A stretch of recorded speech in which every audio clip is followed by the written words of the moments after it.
요셉의 이야기를 손이라는 주제로 풀어가는 거 재밌잖아요. 예. 그래서 그 이스마엘 사람의 손에서 보디발의 손을 옮기고, 그런데 그 속에서도 요셉은 자기 인생의 손으로 살아가고, 그러니까 나중에 보디발이 이제 그 가정을 요셉의 손에 맡기고,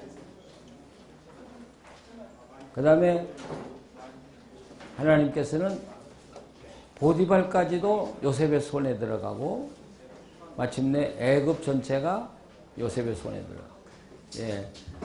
근데 결국 사람의 손에서 시작이 됐는데 점차 진행하면서 누구의 손에 의해서 요셉이 만들어져 가냐면 하나님의 손에 의해서 만들어져 가는 것이죠. 예. 그러니까 결국 요셉이 확신한 건 뭐냐면 너희들이 아무리 나를 지배한다고 할지라도 하나님의 손이 내 위에 있다. 나는 하나님의 손 안에 있는 거다. 그 확신이 결국 요셉으로 하여금 온 애굽을 지배하는 손이 되게 해주셨다는 것이죠. 그러니까 이 요셉의 이야기는 손이라는 주제로 달아도 참 좋고,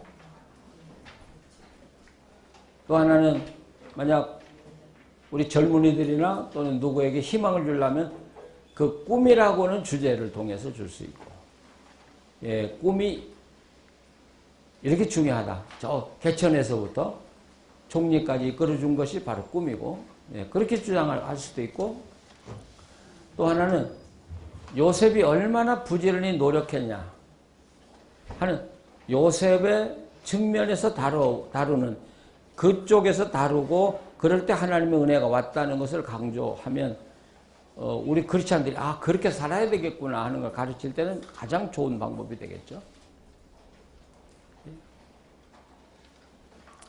제가 이렇게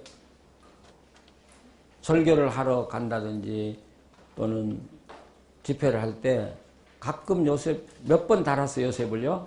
근데 그 교회를 딱 보고, 그러니까 본문을 다 달아놓고 가서 그 교회를 딱 보고 오늘은 어디에 초점을 둬야 되겠구나 하고 그 교회 상황에 맞추는 거예요.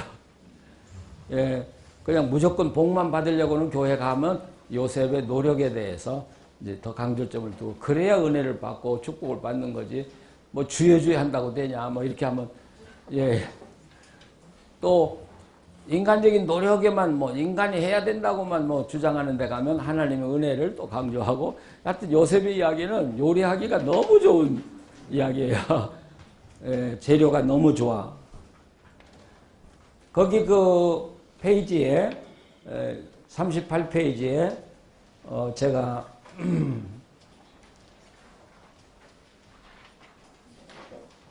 거기 써놓은 것 좀 보시고요. 그 참고하시고, 예. 37장 35절에 그 아버지 야곱이 울었다라는 그것은 울부짖다. 그러니까 야곱 생애 중에 가장 큰 슬픔이 바로 요셉이 죽었다는 그런 보고였다는 것이죠.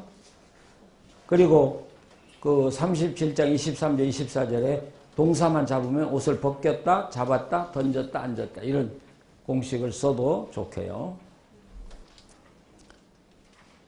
그 다음에 39장 4절에 우리 성경에는 요셉이 그 주인에게 은혜를 입어 섬김에라는 단어인데, 그것은 사실은 요셉이 발견했다는 뜻이거든요. 발견했다. 뭘 발견했냐?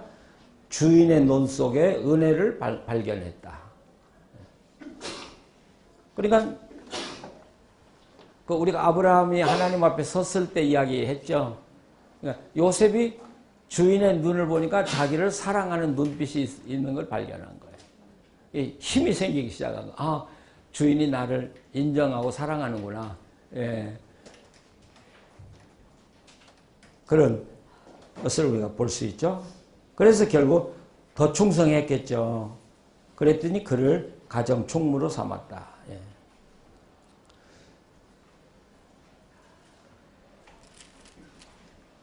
자, 그 다음에 이제 항상 뭐가 문제냐면 가장 편안한 상태가 가장 위험한 상태. 예. 우리가 창세기에서 지금 보아왔죠? 아브라함. 가장 편안하고 모든 스트레스가 완전히 해소된 그 상태가 가장 위험했다. 아브라함이 당한 시험도. 근데 요셉에게도 바로 그 순간이 왔어요. 근데 여기서 좀 그 말을 접고 요셉이 애굽에 팔려온 것은 바로 이게 뭐와 같냐면 이스라엘이 바벨론에 포로 잡혀간 것과 같아요. 포로. 그래서 지금 어떻게 보면 요셉은 애굽으로 지금 포로로 잡혀온 거예요. 그렇죠? 포로도 옷 벗겨가지고 나체로 가고 요셉도 옷 벗겨져서 나체로 왔고. 그러니까 지금 포로 생활하는 사람들에게 요셉의 이야기는 마치 자기의 이야기예요.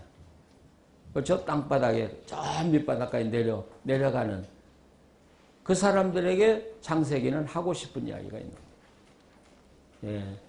요셉보다 더 고통 속에, 요셉보다 더 밑바닥에 내려간 사람이 있냐? 예, 없지 않냐? 그러나 요셉은 하나님 의지하고 성실하게 살아감으로, 그러니까 우리가 바벨론에 끌려왔지만 우리는 하나님 약속의 민족이니까. 그래서 나중에 이제 포로의 귀환이 나와요. 요셉을 통한 포로의 귀환. 예.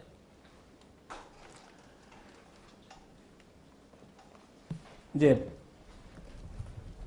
가장 안전할 때 위협이 와요. 여러분 한번 생각을 해보세요. 요셉이 보디발의 집안의 거예요. 보디발의 집에 아무나 못 들어요. 그러면 그 집안에 누구만 있어? 보디발의 아내, 보디발이 먹는 음식인 아내가 있고 요셉이 있는 거죠. 근데 두 남녀의 상황이 상당히 비슷한 거예요. 왜냐하면 보디발은 보통 이 왕의 최측근은 다 내시거든요. 그러니까 보디발은 남자의 구실을 못하는 사람이에요. 그러니까 애굽의 상황으로 봐서는 보디발은 돈이 있어요, 권력이 있어요, 다 가졌어요. 그러니까 아주 젊고 예쁜 애굽에서 소문난 미인을 얻었을 거예요. 이 여자 보디발로 결혼해서 다 가졌어요. 돈 가졌어요. 권력 가졌어요. 다 가졌어요. 근데 남편은 없어요. 예? 이해가 되죠? 근데 자기 앞에 왔다 갔다 하는 이 젊은이가 그 용모가 빼어났다는 말을 어떤 학자들은 섹시하게 보였다 이렇게도 보여요. 막 아주 남자로서의 최상의 상품이 된 거야. 근데 요셉에게도 문제가 있어. 다 얻었어요. 다 가졌어요. 근데 아까도 말한 대로 형제들에게 당한 아픔이 있고 고향을 떠난 아픔이 있어요. 지금은 이 고향 떠나는 게 문제가 아니지만 우리 때만 해도요. 집 떠나려면 막 울었어요. 막 마치 죽으러 가는 것처럼. 제가 시골에서 서울까지 7시간씩 버스 타고 왔거든요. 그러니까 서울 올라올 때는 막 죽음의 작별처럼 눈물을 흘리면서 작별을 하고. 예, 근데 요셉이 벌써 나이가 지금 아직 어리다고요. 17살에 왔으니까 고향 생각, 외로움. 둘이 지금 어때요? 나무로 보면 다 말라가지고 그냥 불만 붙이면 활활 탈 정도로 보디발 아내도 돼 있고 요셉도 돼 있어요. 그러니까 요셉의 그 보디발의 아내가 그런 거예요. 이 방 안에 아무도 없지 않냐? 너하고 나오고. 그러니까 같이 자자. 근데 그 성경에는 그 보디발의 아내가 요셉을 유혹하는 강도가 점점 세져요. 나중에는 강요하다가 나중에 명령해. 너 노예잖아. 우리 집 노예. 예, 노예인데 주인이 말하는데 거절해? 뭐 이렇게. 나중에는 붙들고 말이죠. 자, 그런 순간에 거절할 수 있을까? 우리 한국 남자들.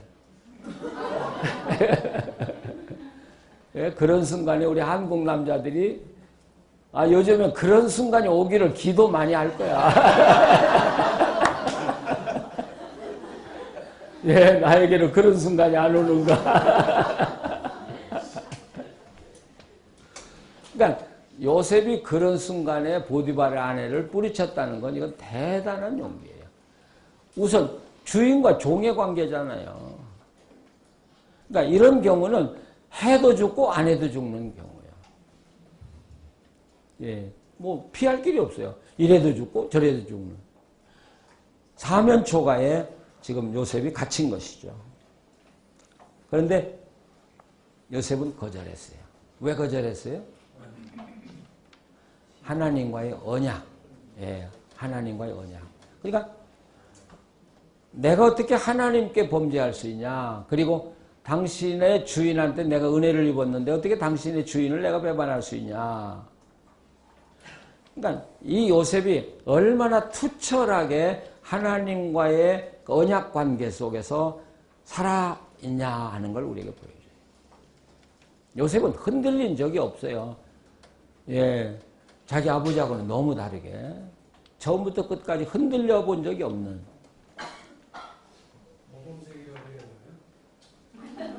어제 내가 모범생도 좋은 모범생이 있고 나쁜 모범생이 있어.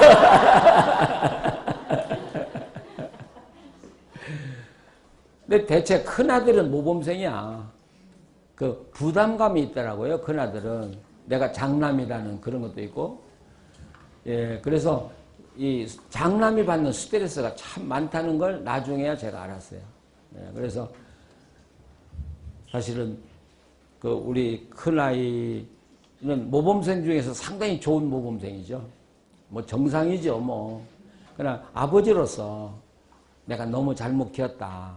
그래서 그 스트레스를 풀어주려고 사실은 노력을 했던 거예요. 노력을 했는데 뭐 그렇게 심각하지는 않지만 본인은 심각하지 않지만 나는 심각하게 본 거예요. 그러니까 이 목사라는 게 아는 게 병이더라고요. 내가 잘해주면 아버지 나 괜찮아. 그래. 왜 이상하게 자꾸만 그렇게 신경 쓰지 말라는 거죠. 나 괜찮으니까.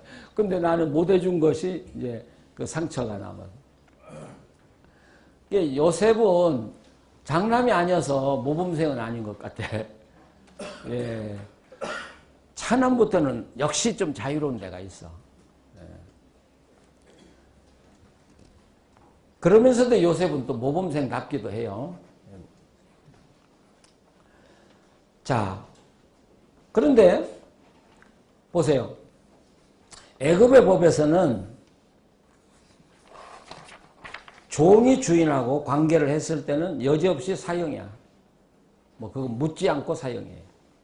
근데 왜 보디발이 요셉을 살려줬냐는 거예요. 그것도 살려줄 뿐 아니라 자기가 관장하고 있는 왕의 신하들이 사는 감옥에 왜 하필 넣느냐는 거죠. 왜 그랬을까요? 예? 보디발이 자기 아내가 엉뚱하다는 걸 알고 있어요. 자기 아내 행실을 조금 예. 어쨌든 보디발은 자기 아내보다 요셉을 더 믿었다라는 거예요. 예, 믿었다는 거예요. 아까 그 요셉이 보디발의 눈빛에서 페브를 봤다고 했잖아요. 예? 그러니까 이 주인은요, 요셉에 대해서 굉장히 신뢰감을 갖고 있는 거예요.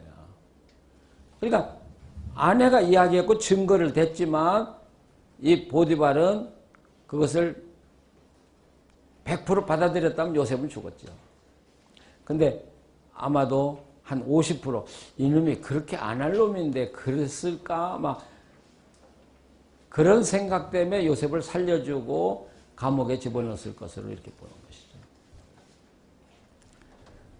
평소에 자기 아내의 행실을 좋지 않다는 것을 알고 있었고 또 그래서 감옥에 거기 너무 나가지 마세요. 아니, 남의 아내가 무슨 바람을 그렇게 많이 피워가지고, 아내, 예. 3절에 여호와께서 그와 함께 하심을 보며 또 형통케 하심을 보았다. 예. 이런 것들이 그래도 예. 그 보디발에게 보디발에는, 그렇죠. 할수 있는 그러니까 어려서부터 요셉을 쭉 보아온 사람이기 때문에 이놈 특별한 놈이야. 예, 그러니까 살려준 거란 말이에요. 결정적으로는. 근데 그런 게 목사님 중요한 것 같아요. 목사님이 말씀하신 것처럼 성경적인 근거를 가지고 충분한 그 원어적인 해석이 되는 것들, 상황적인 시민은 예, 그것을 충분히 끌고 가서 회종들을 설득할 때는 이야기에 빨려 들어가는 거예요. 그렇습니다. 좀 너무 추정을 많이 해서 목회자들이 상상하는 거기 때문에 그건 내용이 어긋났을 때 본질을, 예, 오케이. 마음이 딱 닫히는 거예요. 그렇죠.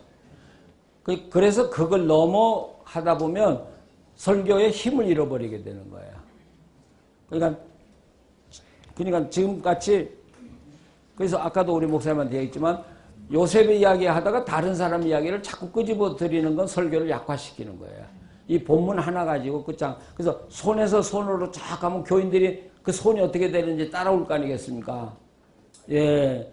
그럴 때 그 손을 가지고 결론을 맺을 때 교인들이 나도 그렇게 살아야 되겠다는데 다른 걸 잘못 붙이면 그거 물 타는 거야. 설교를 물 타는 거야.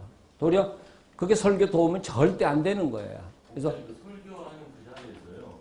하나님이 보디발을 시켜서 감옥에다 넣었다. 이런 식의 그런 표현은 아주 나쁜 표현이에요. 예. 예, 단적으로 말하면 그런 표현은 그러면 무슨 일이냐? 보디발이니까 요셉이니까 하나님이 그렇게 했어. 그럼 나는 안 해줘. 이렇게 돼요. 아시겠죠? 그래서 하나님의 뭐라 그래요? 섭리라든지 하나님의 전권, 그런 걸 너무 강조하다 보면 인간은 무력하게 돼버리고 그럼 나는 안 살아도 돼. 이렇게 되니까 그럴 때 우리 설교자의 지혜가 필요하다고요. 근데 전체적으로 시간, 장소, 인간의 관계, 어떤 테두리 안에서는 보디발도 하나님의 영향권 안에 있지 않습니까? 자, 그런데 맞아. 그러니까 목사님 말이 맞은데 이 성경을 다루는데 하나님은 감춰두고 이야기하는 이유가 뭐냐는 거야. 아시겠어요? 요셉의 이야기를 쭉 끌어가고 하나님은 감춰져 있어. 은혜를 입혔다. 이때 옆에서만 도와주는 이유가 뭐예요? 요셉의 삶을 강조하고 있는 거예요. 근데 하나님의 은혜가 너무 강조되면 요셉이 죽어버려. 그러면 요셉이라면 특별한 사람에게 하나님이 준 은혜가 돼버리면 나하고는 상관이 없어요. 그럼 불평이요. 왜 요셉은 했는데 난 안 해줍니까? 이렇게. 예. 성경을 자세히 보세요. 하나님은 감춰져 있어. 그러면 홍 목사님 말대로 하면 하나님이 요셉을 이스마엘 사람 손에 맡겼다. 그리고 보디발 집에 팔았다. 그리고 보디발의 집에서 출세하겠다. 하나님이 감옥에 넣었다. 그러면 그 설교 누가 들어? 그래 들었다고 해도 예? 아바타가 되니까. 예, 아바타가 그 이야기 들었다고 해서 교인들이 감동받을 거 하나도 없어요. 그리고 어떻게 살아야 되는 건 하나도 나오잖아요. 우리가 전통적으로 한국교회가 너무 하나님의 은혜, 하나님 축복하다 보니까 그렇게 된 거예요. 이 한국교회가 이렇게 타락한 거예요. 이제 용어를 이제는 바꿔야 된다. 하나님이 숨어 있다는 그게 예, 보니까 손이란 말이 39장에서 예, 9번 나오네요. 예. 근데 열 하나가 더 있어야 열이 되는데 그 하나가 이제 하나님의 손처럼 맞아요. 하나님의 손이 지금 감춰져 있는데 하나님의 손이 감춰져 있는데 보면 처음부터 끝까지가 하나님의 손 안에서 다 이루어지는 거야. 맞는 이야기인데 그 결론을 내버리면 설교가 죽는다는 말이지. 나는 감춰두라 이거 끝까지 감춰뒀다가 설교의 결론에서 그걸 사용할 때 이게 강력한 힘을 발휘하면 봐라. 요셉은 그걸 알았다는 거야. 내가 사람의 손에서 이렇게 움직이지만 내가 하나님의 손 안에 있다는 걸 알았다는 거예요. 그러니까 충성을 다 할 수 있었다. 여러분 하나님의 손이 여러분하고 함께 있어요. 그러니까 자신 가지고 그럴 때 이게 파워가 있는 거예요. 예. 그게 전달의 기술이고 말하는 기술이야. 예, 말하는. 예쁜 여자가 있는데 당신 나하고 결혼해줘. 그러면 누가 우리하고 당신하고 내가 결혼해. 그럴 사람 어디 있어요? 요즘 있어? 저 홍 목사 저걸 저 수상하네. 예, 연애의 기술이나 설교의 기술이나 똑같아. 예, 처음에 접근을 해야 되죠. 접근을 하고, 예, 칭찬도 해주고. 그런데 절대로 나하고 사귀자, 결혼하자는 말은 안 하는 거지. 그래야 매력 있는 거지. 예, 처음부터 나오면 다 도망가. 징그럽다고. 그래서 연애도 내러티브로 해야 돼.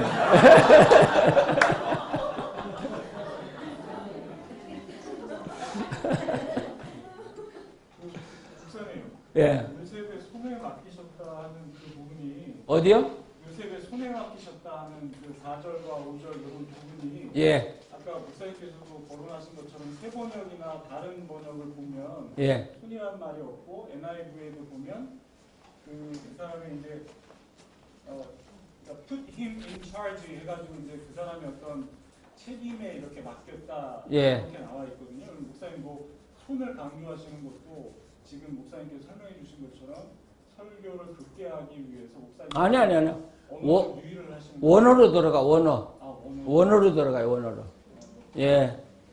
지금 저는 원어를 가지고 이야기하는 거니까. 예.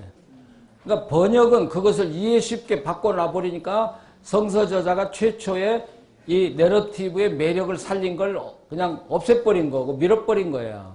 예, 그런 것들을 살려내라는 거죠, 우리가. 자, 넘어가시죠.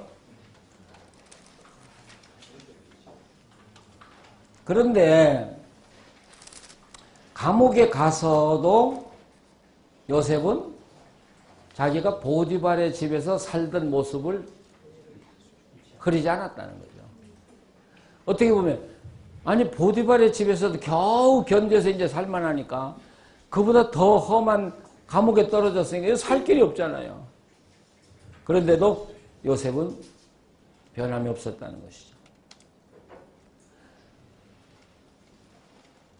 자, 그래서 거기서도 39장 이제 갇혔어요. 21절 여호와께서 요셉과 함께 하시고 그에게 인자를 더하사 간수장의 은혜를 받게 하심에 간수장이 옥중 죄수를 다 요셉의 손에 맡김으로 그 재반 사물을 요셉이 처리하더라. 이제부터는 아까 우리 장목사님이 하겠지만 이제부터는 요셉이 어디 가든지 하나님의 손이 적극적으로 개입을 하기 시작해요. 그래가지고 모든 걸 요셉의 손에 맡겨주시기 시작해요. 적극적으로. 네. 어떻게 보면 이 감옥은 요셉의 집보다 더 험하거든요. 그러니까 하나님의 손이 더 적극적으로 역사했다고 볼 수 있겠죠. 그러나 그 반면에는 우리가 요셉의 집에서 있었던 일처럼 요셉이 그 자세가 하나도 흐트러짐이 없이 일했다는 것이 그 말 속에 전제가 되어 있다는 걸 우리가 기억해요. 그 간수장 그의 손에 맡긴 것은 무엇이든지 살펴보지 아니하였으니 이 말은 무슨 뜻이에요? 살펴보지 않아도 요셉은 완벽하게 그 일을 했다는 이야기죠. 이는 여호와께서 요셉과 함께 하심이라. 그러니까 요셉과 함께 했기 때문에 무조건 그런 일이 벌어진 게 아니고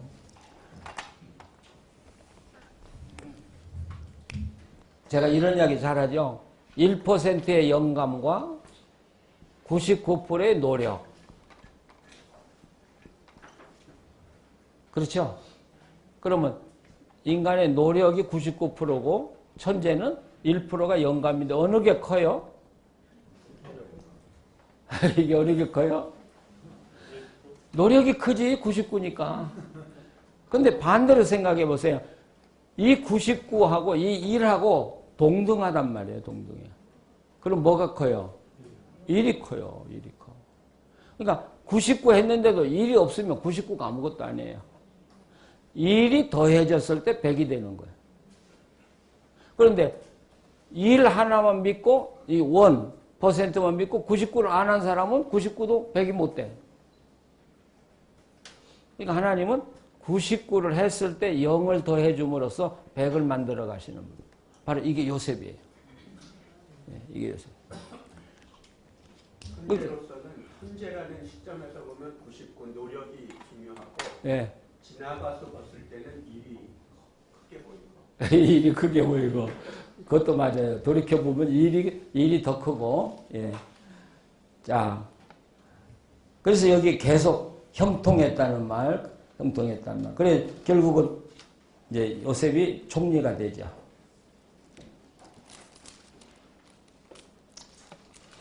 그래서 거기 41장 44절. 목사님 그 21절에 보면 인자를 더하사 할 때 그 인자가 헤세드로 나옵니다. 예. 예, 언약적인 헤세드. 예. 그 구약에서는 그 인자라는 표현을 썼을 때 두 가지 히브리어를 번역할 때가 많아요. 하나는 헤세드, 하나는 헨. 이게 룻기에 계속 헤세드도 나오고 헨도 나오는데 헤세드가 좀 더 강력하다고 봐야 되겠죠. 41장 44절 보세요. 거기 43절에 이제 그에게 애굽 전국을 총리로 다스리게 하였더라. 바로가 요셉에게 이르되 나는 바로라. 애굽 온 땅에서 허락 없이는 내 허락 없이는 수족을 놀릴 자가 없으리라. 예, 내 허락 없이는. 그러니까 애굽 전체 애굽이 누구의 손 안에 들어가냐면 요셉의 손 안에 들어갔어요. 근데 결국은 요셉의 손이 아니라 하나님의 손이 애굽을 지배하고 있었다는 것이죠.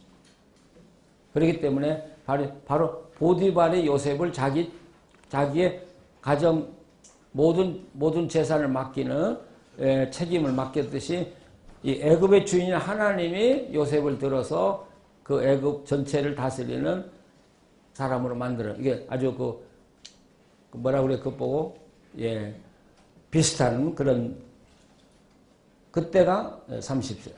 드디어 이제 42절에 보면 형제들이 이제 먹을 것이 없으니까 찾아와요.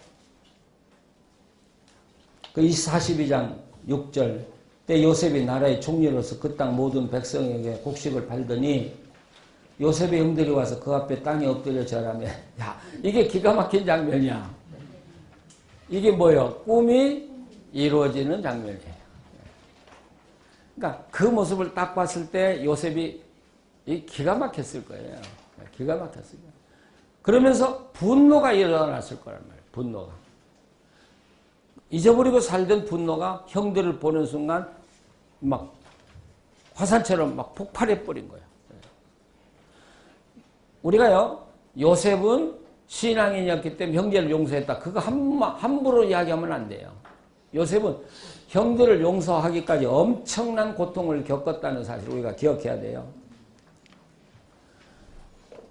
그래서 거기 보면 9절에 요셉이 그들에게 대하여 꾼 꿈을 생각하고 그들에게 이르되 너희는 정탐꾼이라 이 나라의 틈을 엿보러 왔느니라. 여러분 이게 요셉의 즉각적인 반응이야. 형들을 보자마자 이놈들이 왔네? 꿈이 이루어진 줄 알고 너희들 정탐꾼이지? 그리고 나라의 틈을 엿보러 왔다고 몰아붙이기 시작해. 왜 그렇게 몰아붙였을까? 반가운 형들이 왔는데. 이게 감정의 폭발로 봐야 되는 거죠. 그러니까 요셉은 이 형들이 얼마나 변해 있는가를 지금 알고 싶은 거죠. 아직 용서 안 해요. 예. 정말 나를 팔아먹던 때 그 형들이냐, 좀 변했냐. 예. 아마 그런 마음이 있어서 나중에는 그 베냐민 이야기가 나오니까 베냐민 데려와야 된다. 예. 데려오지 않으면 너희들은 정탐꾼이다. 그런데 거기 18절에 가서 사흘 만에 요셉이 그들에게 이르되 그런데 형들을 몰아붙이면서도 거기에 약간의 희망을 줘요. 요셉은. 뭐라고 하냐면 나는 하나님을 경외하는 사람이다. 희망을 은근히 딱 던져. 예. 예? 요셉이 형들을 양육하는 과정으로 좀 생각이 되는데요. 이 요셉이 그 17살 때 이제 노예로 종으로 팔리고 애굽에 넘어와서 굉장히 고생만 진상하는데 실제 그 하나님의 지혜를 배우고 또 형하고 나중에 야곱까지 아버지까지 양육하는 그 지혜를 얻었던 과정이 성경에 보이지가 않는데 이런 지혜와 또 이런 믿음을 어떻게 습득을 했을까 우리 좀 궁금해지는데요. 처음 시간에 이야기 다 했어요. 요셉이 17살 때까지 아버지하고 할아버지 밑에 있었다는 이야기를 했어요. 근데 교육학적으로 우리 인격이나 신앙 형성은 적어도 12살, 13살까지 완성된다고 보는 거예요. 예. 그 위에는 성장이 느려요. 예. 그 시기에, 그러니까 가장 중요한 시간에 할아버지하고 아버지, 특별히 할아버지가 있었다고요. 그 당시에 신문도 없고, 라디오도 없고, 요즘 말하면 핸드폰도 없고, 그때는 구전의 이야기 시대. 여러분이 할아버지, 할머니 밑에서 살았는지 몰라요. 살았다면 할아버지, 할머니들이 앉아서 계속 한 이야기는 듣기 싫게 옛날 자기 이야기야. 10번도 하고, 100번도 하고. 그리고 우리가 듣다 보다 막, 엄마, 그거 10번도 더 했어. 그 20번도 더 했어. 우리 어머니가 했던 이야기 다 내가 지금도 기억해. 그게 교육. 그러니까 이삭이 무슨 이야기 했겠어요? 이삭은 별 볼 일 없는 신자라고 그랬는데, 하나만은 확실해. 너 할아버지가 나를 죽이려고 모래를 내리고 가고 말이죠. 이게 얼마나 신난 이야기예요. 나도 우리 손자, 손녀들한테 이야기해주고 싶은 이야기는 내가 하나님이 나를 어떻게 인도했는가를 해주고 싶어요. 예, 근데 이놈들은 영어를 하는 놈들이라 말할 수가 없어, 제가.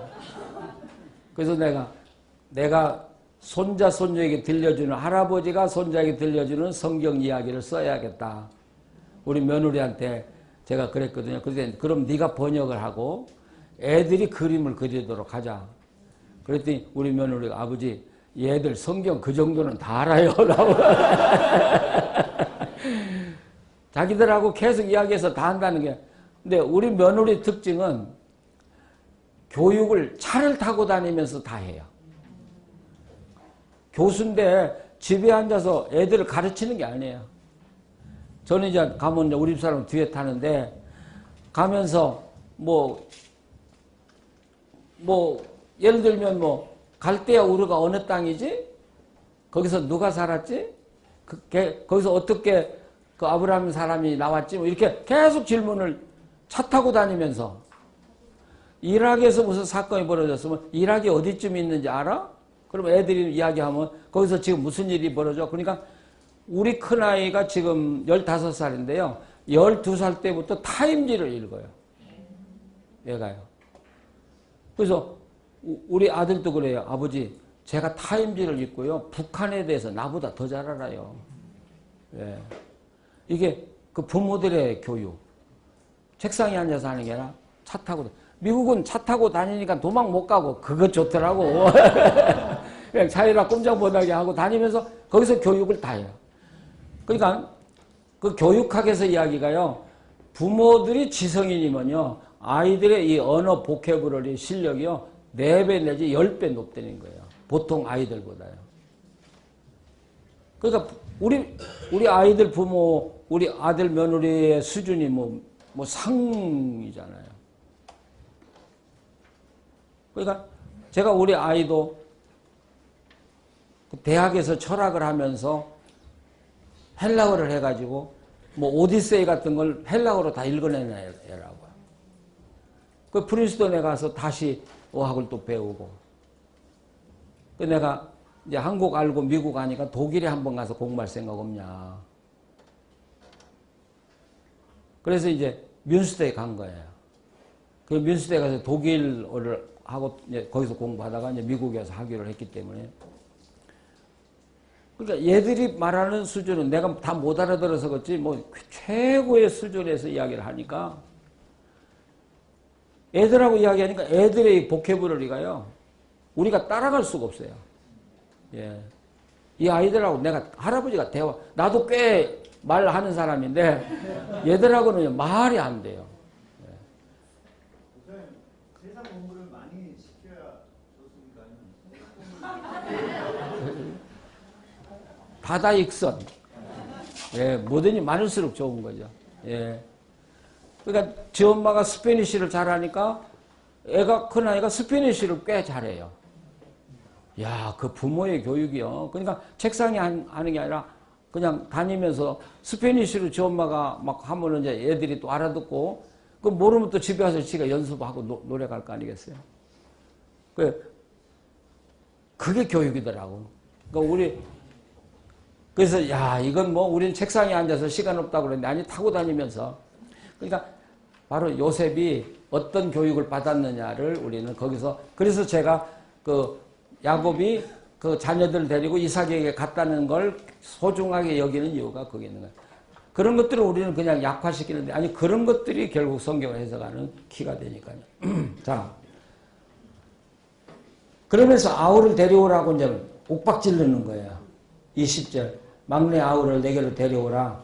그러면 너희 말이 진실함이 되고 너희가 죽지 아니하리라 하니 그들이 그대로 하니라. 그런데 자, 이 아우를 데려올 수 없거든요. 아버지가 보낼 리가 없거든요. 그러니까 이 형제들도 딜레마에 빠진 거죠. 그래서 21절에 저들끼리 뭐라고 하냐면 그들이 서로 말하되 우리가 아우의 일로 말미암아 범죄했도다. 그가 우리에게 애걸할 때에 그 마음의 괴로움을 보고도 듣지 않. 제가 그 시스턴에 빠졌을 때 요셉이 살려달라고 외쳤다고 이야기했어요. 근데 여러분들이 한 분도 질문 안 해줘서 고맙지만 그 근거가 바로 여기 있어요. 애걸할 때도 우리가 듣지 않았다는 것. 그러니까 이것은요, 요셉의 상처만 아니라 형들의 마음에도 양심의 가책으로 깊이 남아있는 거예요. 예? 바로 그때 장면을 이야기하는 거예요. 괴로움을 보고도, 애걸할 때 괴로움을 보고도 듣지 아니하였으므로 그 괴로움이 우리에게 임했다. 그거 요셉이 다 듣고 있는 거예요.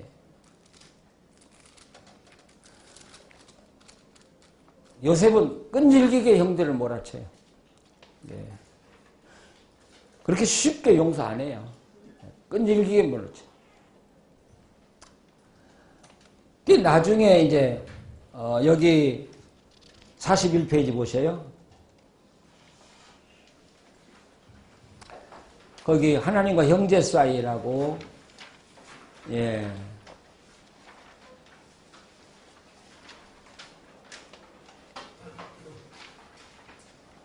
거기 44장에서 요셉은 형들이 베냐민을 얼마나 사랑하는지를 확인한다. 유다가 베냐민을 위하여 인질을 자처하고, 그리고 45장에 비로소 형들을 용서한다. 근데 그 앞에 42장에 보시면 형들이 왔을 때 24절 보시면 지금 아까 했던 24절로 보시면 그 형들이 하는 이야기를 다 듣고 22절에 그들 사이에 통역을 세웠으므로 그들은 요셉이 듣는 줄 알지 못하였더라. 근데 요셉이 갑자기 그들을 떠나서 울고 다시 돌아와서 그들과 말하다가 그들 중에서 시몬을 끌어내어 그들의 눈앞에서 결박하고, 여기 이게 참 우리가 주의를 기울여야 돼요. 그 형들이 하는 이야기를 다 들었어요. 그러니까 요셉이 가서 울고 와요. 왜 울었을까 여기서? 예? 요셉이 그 자신이 그것을 뜻을 당했다는 것을 생각하고. 예. 예. 그러니까 요셉의 상처를 건드린 거지. 예. 요셉의 상처를 건드리니까 견딜 수 없으니까 방에 가서 자기 혼자 실컷 울고. 그런데 그러면 이게 요셉의 상처를 건드렸다는 증거가 뭐냐? 또 우리가 물어야 되겠죠? 예. 증거가 뭐냐면 그 다음에 나오는 구절이에요. 울고 와서 그들과 말하다가 그들 중에서 시몬을 끌어내어 그의 눈에서 결박하고 그리고 감옥에 집어넣어버린 거예요. 여기서 두 가지가 우리가 관심을 가져요. 하나는 애굽에서는 뭐 우리나라도 마찬가지잖아요. 총리쯤 되는 사람이 죄인을 손으로 직접 안 다스린다는 거예요. 그러니까 이놈들 잡아넣어 그러면 될 텐데 자기가 가서 시므온을 결박했는데 이게 마치 짐승을 잡으려고 결박하는 거, 포로를 결박하는 것처럼 무차비하게 막 묶은 거야. 그리고 감옥에 집어넣어. 어때요? 요셉의 분노가 보이죠? 요셉의 분노가. 그러니까 자기가 직접 가서 묶었다 하는 것. 그리고 감옥에 집어넣고. 그리고 울다가 와서 형을 묶었다. 이런 표현들은 막 그 감정이 복받치고 그 상처가 살아나는. 예. 근데 왜 하필 시몬을 묶었을까? 그 이유가 있을 거예요. 예. 시몬이 지금 앞 구절에 있었던 사건하고 결부가 됐을 거예요. 그러니까 장남은 안 묻고 차남이죠, 시몬이. 예. 장남 루벤은 아버지 침상을 못하랬기 때문에 이 신뢰가 떨어진 상태고. 예. 그래서 아마 밑에 있는 밑에 두 번째를 모함을 할 때 루벤이 없었어요. 그 무리 중에 가장 나이 많은 연장자. 예. 루벤을 살리려고 했으니까 팔릴 예. 자, 그 해답은 여러분이 찾으시면 좋겠어요. 예. 여러분이 찾으시고. 예, 좋은 이야기예요. 저도 그거 가지고 생각을 했는데, 자, 이걸 보면 아직 요셉은 형들을 용서하지 않았다는 것이죠. 아직 분노가 지금도 살아있습니다. 근데 우리 목사님들이 상처가 다 있다고요, 지금. 근데 보통 때는 상처가 안 나타나. 근데 누가 그 상처를 건들면 그때부터 그 상처가 나타나는 것이에요. 예. 그러니까 우리 목사님들이 설교하시다가 갑자기 톤이 높아지는 것도 상처 때문에일 수도 있어요. 본문을 이렇게 하다 보면 나를 괴롭힌 그 사람이 앉아있거든. 근데 본문하고 딱 맞거든. 그러면 소리를 막 높여가지고 화풀이를 하는 거예요. 아니 진짜 설교에 상처가 많이 드러난다. 우리가. 그래서 우리 목회자들도 상처를 극복하는 게 가장 중요한 거예요. 좋은 목회하려면 상처가 많은 사람일수록 교인들을 괴롭혀요. 예. 예. 저도 그걸 많이 제가 느꼈기 때문에 하는 이야기야. 상처를 이렇게 제거하고 나니까 교인들이 미워지는 사람이 없어요. 미운 사람이 없어요. 제가 우리 동창들 모였을 때 나는 교인들이 미워져 본 적이 없다. 그랬더니 야 너가 신이냐? 막 그러더라고 나보고요.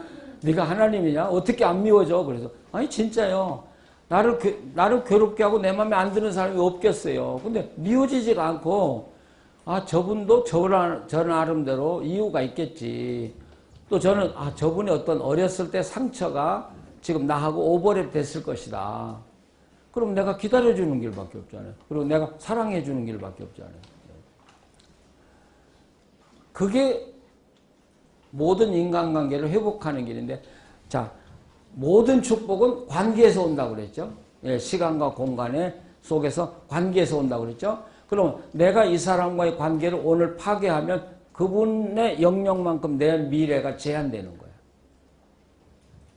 예. 그러니까 인간관계를 다 끊어놓고 사는 사람은 미래가 없어요. 왜? 미래는 인간의 관계에서 오는 거지. 관계 없는데 여러분이 행운 찾아오리라고 생각해요? 천만의 말씀이요. 그러니까 그런 독선적으로 산 사람들이 노년에 굉장히 외로운 거예요. 그분들이 어떤 그 오토리티에 앉아있을 때 사람들이 할 수 없이 와요. 근데 그거 딱 끝나고 나면 누가 돌봐줘? 아무도 안 돌봐주죠. 그래서 우리 목사님들은 끝까지 참아야 되는데, 그러기 위해서 내 상처를 이겨내. 상처는요, 상담가에게 가야 되겠지만 성령님과 함께 해결하세요. 예, 기도하면서 해결하세요. 그럼 하나님이 그걸 싹 밀어주시면 미워지는 사람이 없어요. 예. 여러분을 목회에 실패하게 하는 건 바로 여러분의 상처들이에요. 그게 여러분의 목회를 지금 실패로 몰아가고 있다는 사실을 여러분 기억하시면 좋겠어요. 자, 그 다음에 이제 이 요셉의 마지막 울음이 나와요. 그 43장 23절. 이제 베냐민을 데리고 왔을 때 베냐민을 보고 나서 이 요셉의 마음이 돌아서기 시작해요. 회복되기 시작하는 거예요. 그래서 23절에 그가 이르되 너희는 안심하라. 근데 여기 안심하라는 말이 샬롬이란 말이에요. 샬롬해라. 두려워하지 말라. 너희 하나님, 너희 아버지의 하나님이 여기서 바로 너의 하나님 부르고 너의 아버지의 하나님을 불러요. 아직 나의 하나님은 안 밝혀. 예, 상처가 그렇게 쉽게 아무는 거 아니에요. 너의 하나님, 우리 가문의 하나님, 이제 최종적으로 이제 나의 하나님이 나오면 이제 그때 형제들하고 합해지는 거죠. 그리고 시몬을 이끌어내고 24절에 그들을 요셉의 집으로 인도하고 이제 요셉의 집에 초청해서 물을 주어 발을 씻게 하고 발을 씻었다는 이야기는 이것은 그 손님을 극진히 대접하는 그런 풍습이죠.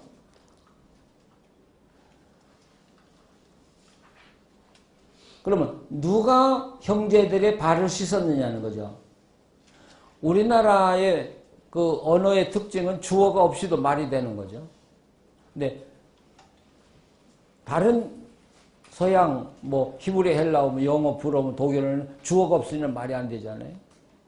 근데 그러니까 우리나라 풍습에 여기 누가 씻겼는가는 안 밝히고 그냥 발을 씻겼다면 누가 씻겼냐는 거죠. 요셉이 씻겼을까? 아니면 요셉이 종들을 통해서 씻겼을까? 예, 여기서 요셉이 직접 씻은 것이 아니고 종들로 하여금 발을 씻게 했다는 것이죠. 그리고 나귀에게 물을 줘서 먹게 하고 그 다음에 26절에는 요셉이 집에 오매 그들이 집으로 들어가서 예물을 그에게 드리고 땅에 엎드려 절하니 요셉이 그들의 안부를 물으며 이르되 너희 아버지가 말하던 그 노인이 안녕하시냐 아직도 생존하시냐 생존하였다고 머리를 숙여 절하라.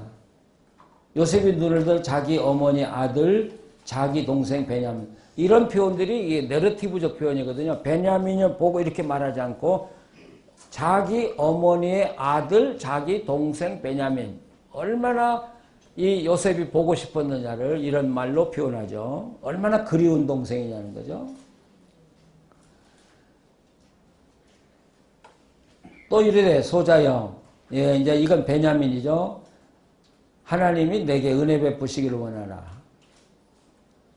그리고 30절에 요셉이 아우를 사랑하는 마음에 복받쳐 급히 울 곳을 찾아 안방으로 들어가서 실컷 울고 얼굴을 씻고 나왔어요.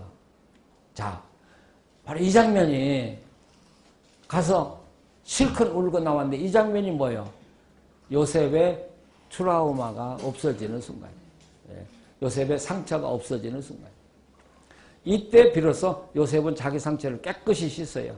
그리고 이제 형제를 맞아들이기 시작합니다.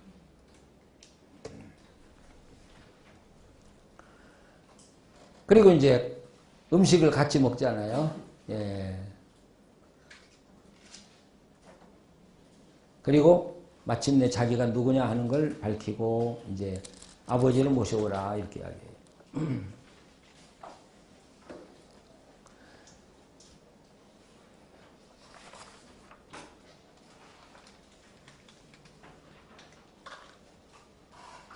그 41페이지 중간에 보면 베냐민을 만났을 때도 형제 앞에서 눈물을 보이지 않았어요.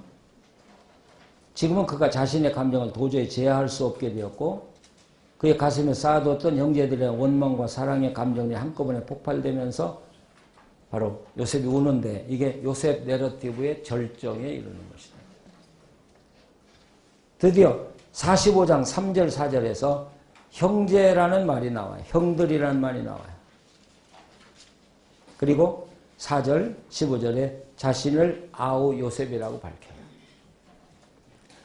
이게 상처가 회복되었기 때문에 형들하고 부를 수 있는 것이고 형 아니잖아요. 자기 팔아먹고 죽이려는 놈이잖아요. 근데 형들 그러고 내가 형의 아우입니다. 이게 뭐예요? 요셉은 하나님과의 정상적인 관계로 살았을 뿐 아니라 보디발과 정상적인 삶을 살았을 뿐 아니라 지금 원수와 같은 형들과의 바른 관계의 회복을 이야기하고 있어요. 이렇게 요셉은 그게 막혀 있었어요.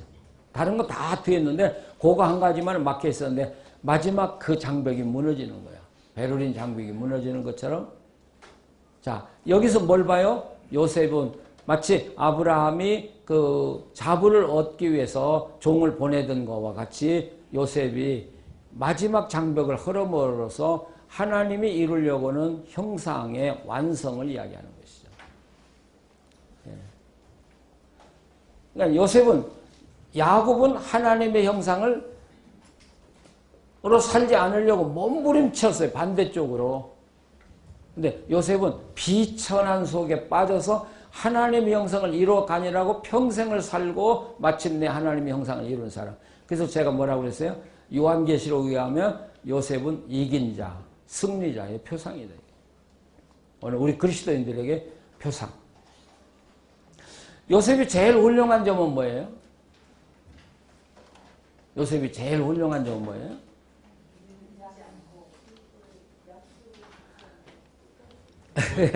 원수를 사랑했다.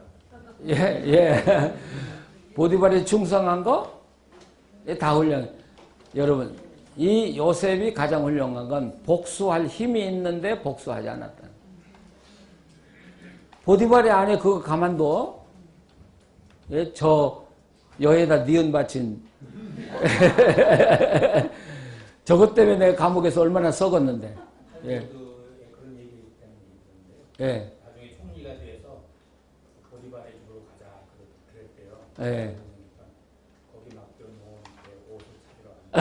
옷을 맡겨놓은 옷을 믿거나 말거나. 그래서 요셉의 이야기에서 포로로 잡혀오고 포로의 귀환이 결국 창세기의 마지막인데 이 형들이 포로의 귀환을 포기하는 거예요.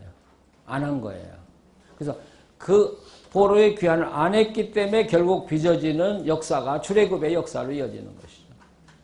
그러니까 이게 만약에 6세기경에 편집된 창세기라면 포로민들에게 하고 싶은 이야기가 뭐예요? 당장은 여기가 좋아.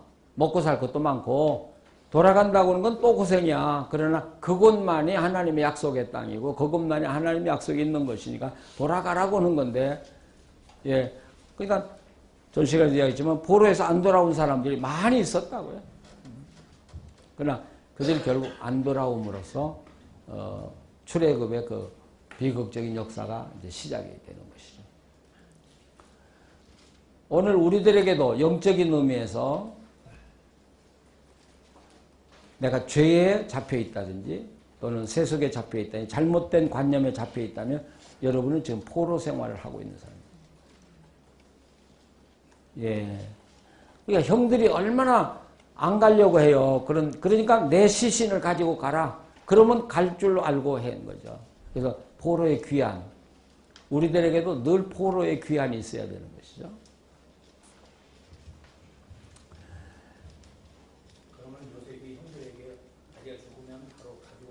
그렇죠. 바로 내 시신을 가지고 올라가라. 근데 시신은 가지고 가서 거기다 장례 지나고 또 돌아왔거든. 근데 마지막 그 바로에게 하는 이야기를 보면 형들은 땅에 욕심이 있었어요. 근데 야곱은 사람에게 욕심이 있어요. 그러니까 야곱은 나중에 알았어요. 땅이 중요한 게 아니고 사람이 중요하다는 걸 야곱은 알았어요.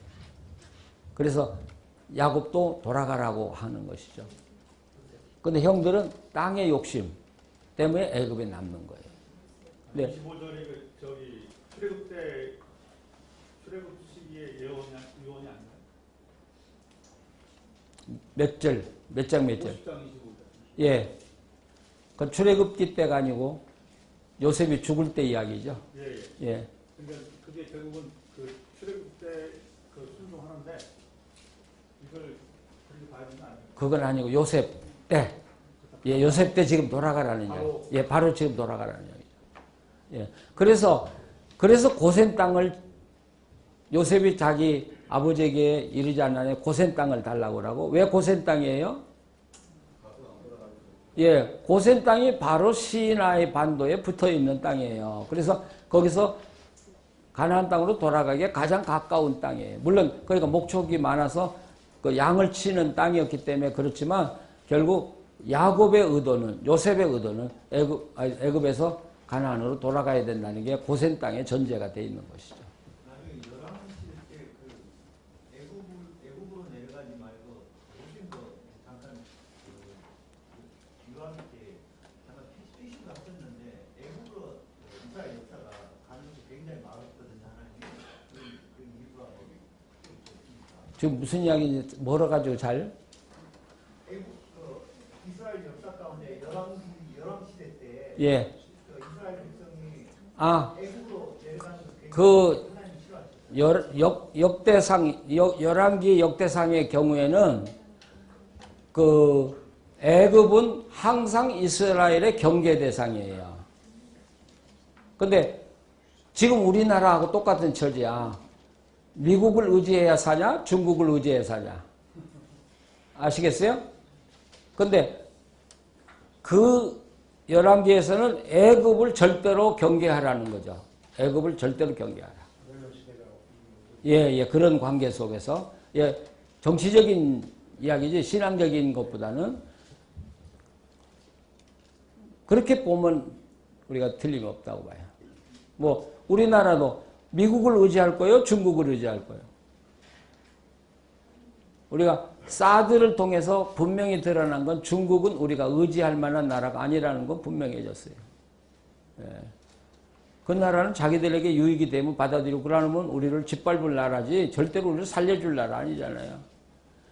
그게 상대적으로 미국도 사실 의지할 만한 나라는 아니에요. 그러나 중국보다는 훨씬 양심적이고 그래도 훨씬 더 인간적이야 미국은. 예. 그러나 결과적으로는 우리가 의지하리는 하나님만 의지하는 그게 열왕기 사상이거든요. 그러니까 바벨론도 의지하지 말고 애굽도 의지하지 마라.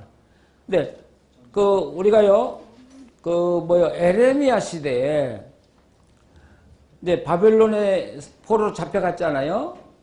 근데 일부 무리가 애굽으로 내려가요. 근데 에레미야가 애굽으로 못 내려가게 그렇게 막는데도 애굽으로 내려가요. 그래서 에레미야가 그 애굽으로 내려가는 사람을 따라서 애굽으로 내려가요. 그리고 거기서 돌 맞아 죽어요. 에레미야가. 그러니까 이 애굽으로 내려가는 게 얼마나 위험한 일이었는가를 이 에레미야가 느끼고 있는 것이죠. 바로 그게 이제 그 열왕기에서의 하나의 그 사상이라고 볼 수 있겠죠. 자, 이제 10분 남았어요. 자, 마지막 이제 정리하십시다. 우리 창세기 이틀, 3일 긴 여정을 걸어왔는데 뭔가 창세기가 꽤 접니까? 네. 제가 중요한 건 믿음으로 풀으면 생생한 삶의 이야기가 없어져 버리는 거예요. 근데 형상으로 풀으니까 창세기가 생생한 하나님과의 삶의 이야기니까 바로 신약시대와 바로 직결이 되고 오늘 우리의 삶과 바로 직결이 되는 그리고 이 창세기가 요한계시록하고 바로 연결되는 그런 책이 되어버린 것이죠. 그러니까 이 하나님의 형상을 관계로 봤을 때 바로 이 하나님의 형상 칭이라고 했어요. 신약에 보면 칭이. 이 하나님의 형상 개념이 구약을 꿰뚫고 신약을 꿰뚫고 결국 최종적으로 새 예루살렘까지 가는 개념이에요. 관계 개념으로 성경을 읽는 것. 그러니까 앞으로 여러분들이 성경을 읽을 때 그러니까 제가 계속 이야기합니다. 교리적으로 신학적으로 성경 읽지 마라. 예, 그러면 성경이 닫혀져 가지고 절대 열리지 않아요. 그렇게 설교하면 여러분 목회는 막히고 말아요. 예, 막히고 말아요. 근데 이제는 시대가 소통의 시대야. 거기하고 맞물리는 게 성경은 관계라는 거죠. 관계로 풀어가면 성경이 안 풀리는 게 없어요. 다 풀어져요. 그럼 목사님 예전에 이제 우리가 흔히 아브라함을 칭의해 볼 때 이삭을 양자 볼 때 그렇죠. 맨날 그렇게 그게 조직신학적으로 성경을 읽었던 거죠. 그러니까 재미가 하나도 없었지. 우리 삶과는 아무 관계가 없고 모델로만 삼았어. 칭의의 모델. 그게 조직신학적 사고예요. 그러니까 오래전에 공부한, 아니 최근에 공부했어도 지금도 그런 조직신학이나 교리적인 측면에서 성경을 배웠던 분은 그 사상이 지금도 꽉 절려 있는 거예요. 말만 나오면 칭의, 뭐 어떤 고립타분한 그 조직신학의 용어만 나와요. 근데 교인들에게 조직신학 용어 해봐도 교인들 이해도 못하고 삶과는 아무런 관계가 없는 거예요.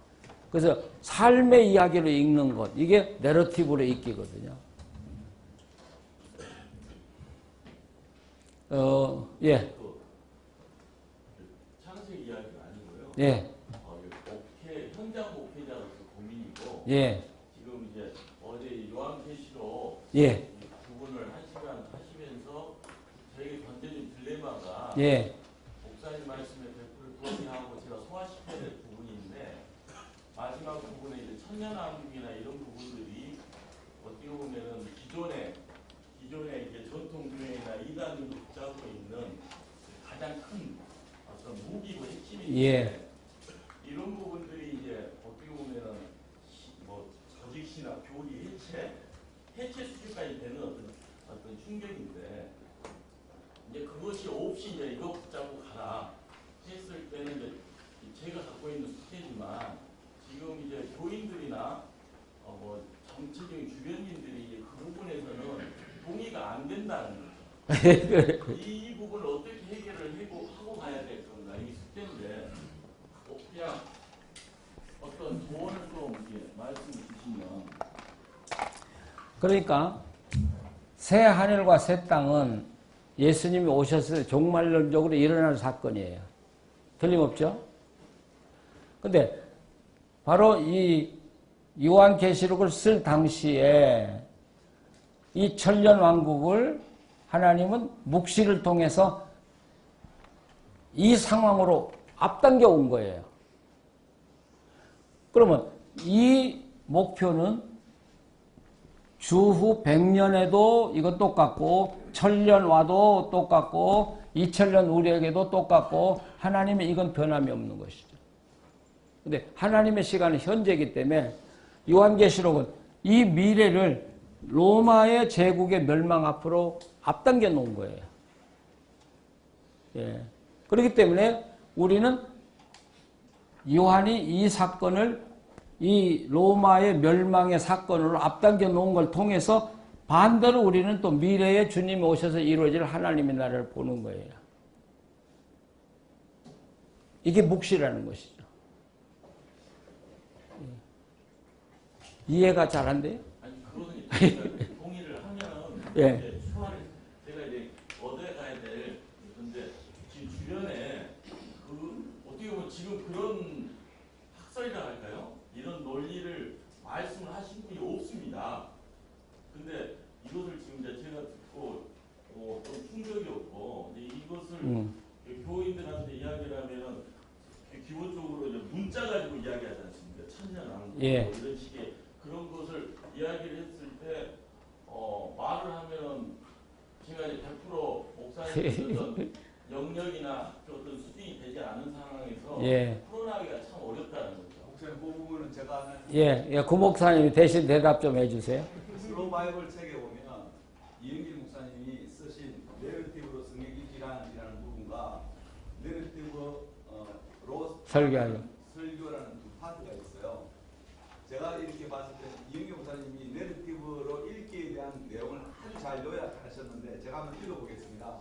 방금 우리 홍 목사님이 질문한 그 질문을 성경은 구속 역사를 기록한 책이다.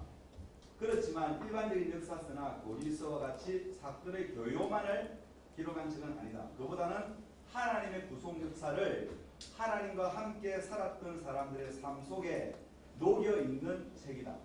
하나님과 함께 살았던 사람들의 이야기라면 이 이야기는 성경보다 앞서 언젠가 일어났던 실제 사건이란 말이다. 즉 성경은 독자들에게 단순한 진리를 선포하는 책이 아니라 독자들로 하여금 성경 속으로 들어가 참여하게 함으로써 그 안에 숨겨진 진리를 느껴보도록 하려는 것입니다. 지금 우리 목회자들이 저는 이제 합동체 도담 목사인데 구속사적 설교를 이야기하는데 구속사적인 설교를 이야기하면 교인들이 듣기로는 구속사가 뭐 원인지 뭔지를 모르는 그러나 삶의 이야기가 다 빠져버린 교리적인 이야기만 하는 굉장히 답답해하는 홍 목사님 고민이 그런 부분 같아요. 그래서 내러티브 설교에 대해서 네. 조금 이해를 하기 위해서 이것처럼 예. 해보시면 좋습니다. 설명해 주셔서 고마워요. 근데 우리 옥 목사님 이야기 알아들어요.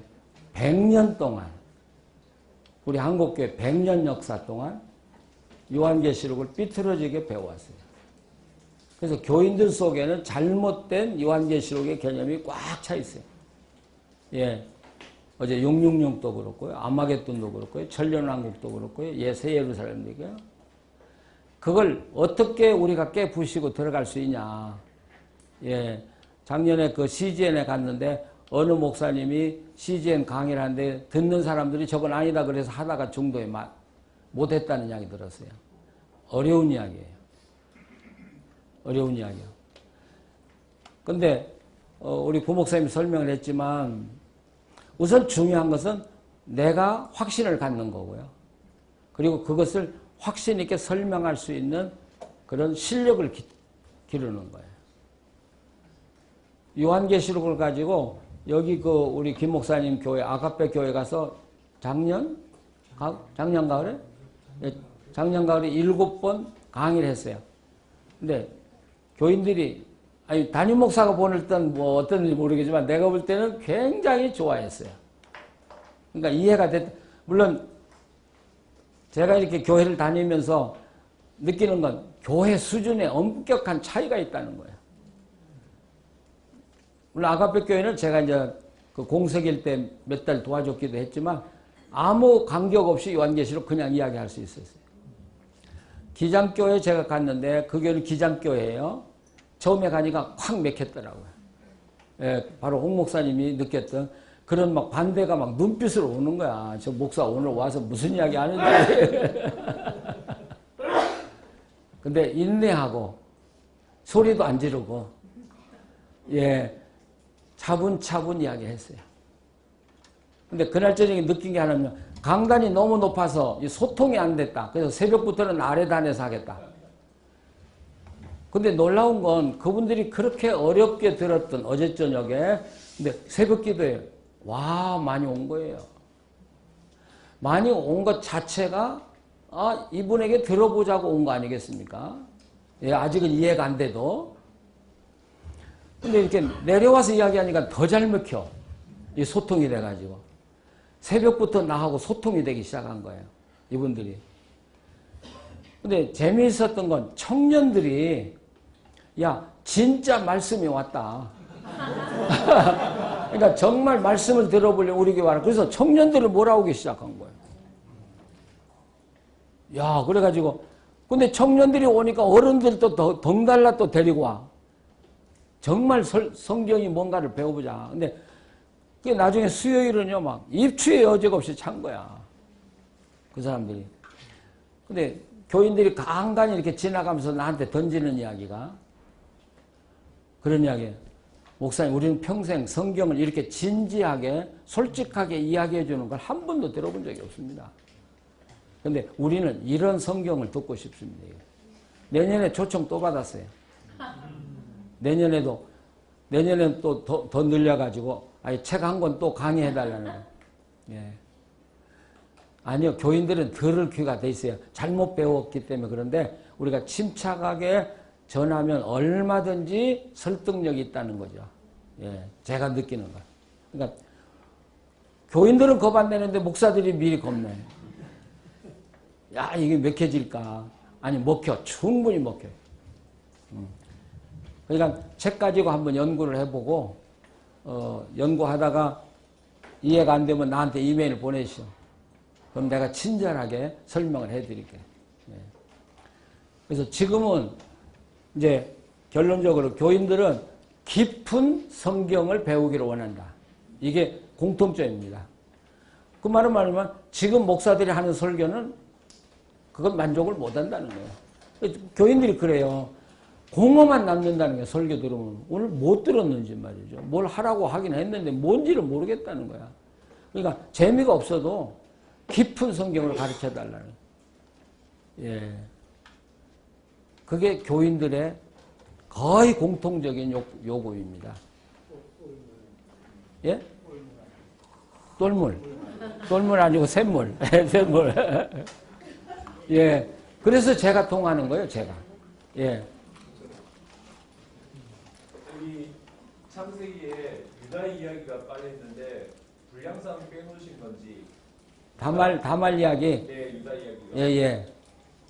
어떤 의도에서 아직 아니, 시간이 없어서 빼놨고. 뭐, 시아버지하고 며느리하고 뭐 잠자기에 뭐 좋지 않아서 빼놨고. 근데 아마도 내가 볼 때는 다말 이야기는 보디발의 이야기하고 이렇게 그 관계가 돼 있는 걸 설명하기 위해서 다말 이야기를 넣은 것 같아요. 다말은 현대인의 감각으로 잘못됐는데 하나님의 언약을 이루려고 한 여자고, 보디발은, 요셉은 그 반대로, 발은 하나님의 언약 관계에서 언약을 이루려는 이 대조되는 관계로 거기 집어넣지 않는가. 근데 지금 우리 시대의 다말 이야기는 별로 은혜롭지 않아. 그래서 안 하는 게 난 좋다. 예. 자, 목사님 궁금했던 게 예. 창세기 주제를 과정을 좀 보고 싶었는데 왜냐하면 우리도 그렇게 발견할 수 있어야 되니까. 예. 제가 이번에 은혜만 받았는데 은혜 받은 이유는 교제라는 주제를 예. 설치다 보니까 제 삶의 이야기 들어가요. 예. 근데 그 창세기 주석을 준비하시면서 오케이, 좋아. 사실 제가 창세기를 굉장히 많이 다뤘거든요. 에덴에서 가나안까지 책도 썼죠. 교제로 그 관계, 형상으로 창세기를 본 적이 없어요. 사실은.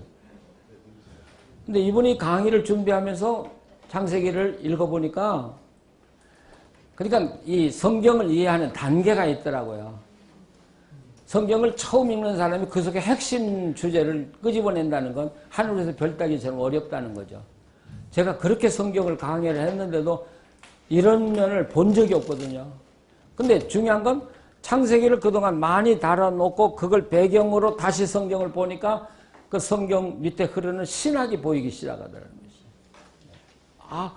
그래서 저는 어디를 붙들고 씨름했냐면 형상이 여지껏 신학교에서 말한 형상이 아니야. 이걸 전제하고 들어간 거예요. 이건 뭔가 잘못 배웠어, 우리가. 그래서 형상을 주석자들이 어떻게 해석했는가를 쫙 찾아가기 시작했더니 이외로도 다 관계로 해석을 해놨더라고요. 나도 그렇게 생각을 했고. 그래서 나중에 관계를 가지고 창세기를 읽어보니까 이게 관계로 쫙 창세기가 풀리는 거예요. 거기까지는 한 30년 이상 걸렸다고. 그러니까 나는 미련해서 30년 걸렸는데 여러분은 10년이면 충분하고 5년이면 충분하니까. 예, 그래서 이 관계 개념으로 창세기를 풀어본 건 제 역사상 오늘이 처음이라고.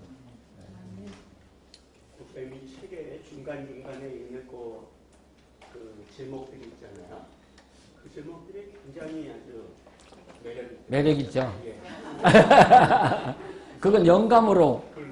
예. 그러니까 제목을 먼저 다는 게 아니고 내용을 충분히 다루고 덮어놓고 생각하면 이게 하나님 안으로 하나님 밖으로 이렇게. 그러니까 제목부터 달지 말고요. 제목부터 달면 제목에 의존해서 내가 글을 써야 되니까 그러지 말고 설교도 내용을 충분히 다 써놓고 그 다음에 이 설교를 어떤 다 포괄할 수 있는 내용을 그 제목이 뭘까 생각해서 맨 나중에 제목을 정하면. 그런데 그렇게 해서 제목을 정해놓으면 또 본문을 또 수정하게 또 돼요. 근데 재밌는 건요, 제목이 잘 정해지면 제목에 의해서 본문을 다듬으면서 본문이 깊어지는 것이죠. 예. 이 제목 자체가 굉장히 시 같다는 느낌을. 아니, 제가 해놓고도 흐뭇했어. 그래서 제가 목사님들에게 이번 창세기 재밌을 거예요. 그걸 이 목사님한테 내가 몇 번 이야기했어. 네, 목사님이 그렇게 한 거를 알아보는 것도 또 대단해요.